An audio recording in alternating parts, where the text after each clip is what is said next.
अरीबा ने और निब्रा ने कहा था कि हम घर वापस नहीं जाएंगे। जिस दिन वो लास्ट टाइम स्कूल में आई हैं तो उन्होंने हमें ये बताया था, अभी कौन कह रही है, उसकी दोस्त कह रही है जो कि उसकी बेस्ट फ्रेंड है। उन्होंने कहा कि निब्रा ने और अरीबा ने कहा था कि हम घर वापस नहीं आए और उस दिन उन दोनों के बैग्स में स्कूल की किताबें नहीं थी बल्कि उन दोनों के बैग्स में कपड़े थे।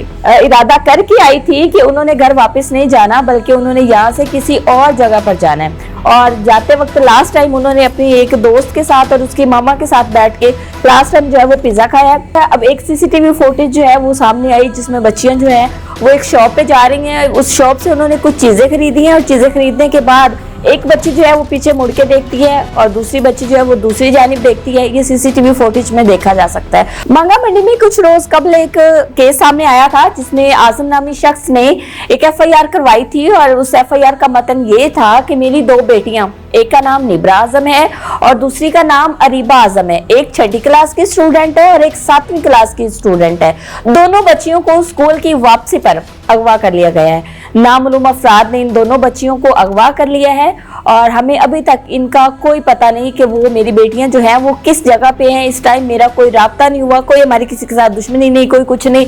नामालूम अफराद के नाम ये मुकदमा दर्ज हुआ था। ये मैं बात कर रही हूँ कुछ रोज कबल की, ठीक है। अब एक सीसीटीवी फुटेज जो है वो सामने आई जिसमें बच्चियां जो है वो एक शॉप पे जा रही हैं। उस शॉप से उन्होंने कुछ चीजें खरीदी हैं और चीजें खरीदने के बाद एक बच्ची जो है वो पीछे मुड़ के देखती है और दूसरी बच्ची जो है वो दूसरी जानिब देखती है। ये सीसीटीवी फुटेज में देखा जा सकता है। उसके बाद ये दोनों बच्चियां जो है ये राइट साइड पे चली जाती हैं, इधर उधर देख के जो है वो राइट साइड पे चली जाती। बस इतना सा एक चंक्स जो है वो मिला था, एक चंक मिला था और उसके बाद जो है बच्चियां मंजरे आम से गायब हो जाती हैं। वालिद का ये मौकफ था कि 24 घंटे गुजर गए, 48 घंटे गुजर गए, मेरी बेटियों का कुछ पता नहीं। पुलिस ने अभी तक कोई किसी किस्म की कार्रवाई नहीं की।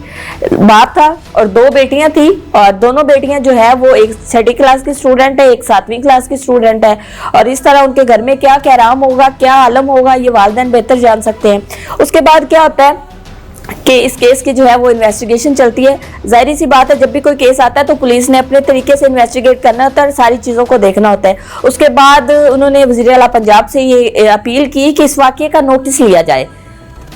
दूसरे दिन तीसरे दिन जो है वो सारी चीजें खुल के सामने आना शुरू हो गई। पुलिस ने जब सारी इन्वेस्टिगेशन की, अब हम बात करेंगे इब्तदाई इन्वेस्टिगेशन की। इब्तदाई इन्वेस्टिगेशन में पुलिस ने बताया कि हमने दोनों बच्चियों की कुछ दोस्तों से हमने मुलाकात की। दोनों बच्चियों से जो उनके साथ लोग उठते बैठते थे, जैसे कि उनकी दोस्तें थी या उनके पेरेंट्स थे या उनके कुछ रिश्तेदार दोस्त अहबाब थे, उनके साथ हम बैठे, हमने बातचीत की और उन्होंने अपना बयान जो कलमबंद करवाया वो ये था कि अरीबा ने और निब्रा ने कहा था कि हम घर वापस नहीं जाएंगे। जिस दिन वो लास्ट टाइम स्कूल में आई हैं तो उन्होंने हमें ये बताया था, अभी कौन कह रही है, उसकी दोस्त कह रही है जो कि उसकी बेस्ट फ्रेंड है। उन्होंने कहा कि निब्रा ने और अरीबा ने कहा था कि हम घर वापस नहीं आए और उस दिन उन दोनों के बैग्स में स्कूल की किताबें नहीं थी बल्कि उन दोनों के बैग्स में कपड़े थे और वो ये इरादा करके आई थी कि उन्होंने घर वापस नहीं जाना बल्कि उन्होंने यहाँ से किसी और जगह पर जाना है। और जाते वक्त लास्ट टाइम उन्होंने अपनी एक दोस्त के साथ और उसकी मामा के साथ बैठ के लास्ट टाइम जो है वो पिज्जा खाया।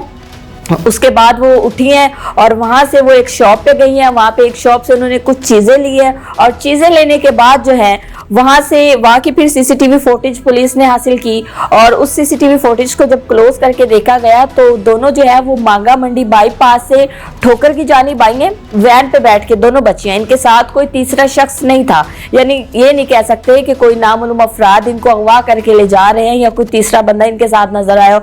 नहीं, ये दोनों बच्चियां उस शॉप से निकलती हैं। उस शॉप से निकलने के बाद ये क्या करती है कि ये बाईपास पे आती है, मांगा मंडी बाईपास पे। मांगा मंडी बाईपास पे आके जो है ये वहां पे वैन में बैठती हैं और वैन पे जब ये ठोकर पे पहुंचती है, ठोकर न्याज बेग पे, वहां से ये एक लोकल रिक्शे में बैठती है। वहां पे कोई खटक स्टॉप है, वहां पे ये दोनों बच्चियां उतर रही हैं। वहां तक इनको ट्रेस कर लिया गया है और वहां तक इनकी सीसीटीवी फुटेज जो है वो मंजरे आम पर आ चुकी है। ये एक मांगे का वाकया था जिसमें पहले ये सोचा जा रहा था कि बच्चियों को शायद किसी ने अगवा किया है, लेकिन अब 2-3 रोज गुजर जाने के बाद जो है वो ये चीजें सामने आ रही हैं कि बच्चियों को किसी ने अगवा नहीं किया, बल्कि बच्चियां जो है वो अपनी मर्जी से गई थी। घर में इश्यूज चल रहे थे, स्टडी के इश्यूज थे, क्या मामला थे ये सब तो उन्होंने नहीं बताया। अलबत्ता उनकी जो दोस्ती और क्लास फेलोज है उन्होंने ये जरूर बताया है कि आज उनके बैग में किताबें नहीं थी बल्कि उनके बैग में कपड़े थे और वो इस नियत से, वो इस इरादे से आई थी कि स्कूल से वापसी पे हमने अपने घर नहीं जाना, हम कहीं और जा रहे हैं। अब किसी को इस बात का तो नहीं इल्म अभी तक कि वो बच्चियां जो हैं वो इस वक्त कहाँ है, लेकिन ये बात जो है वो वाज़ेह हो चुकी है कि बच्चियां दोनों जो है वो अपनी मर्जी से गई हैं, क्योंकि सीसीटीवी फुटेज में उनको जाते हुए देखा जा सकता है।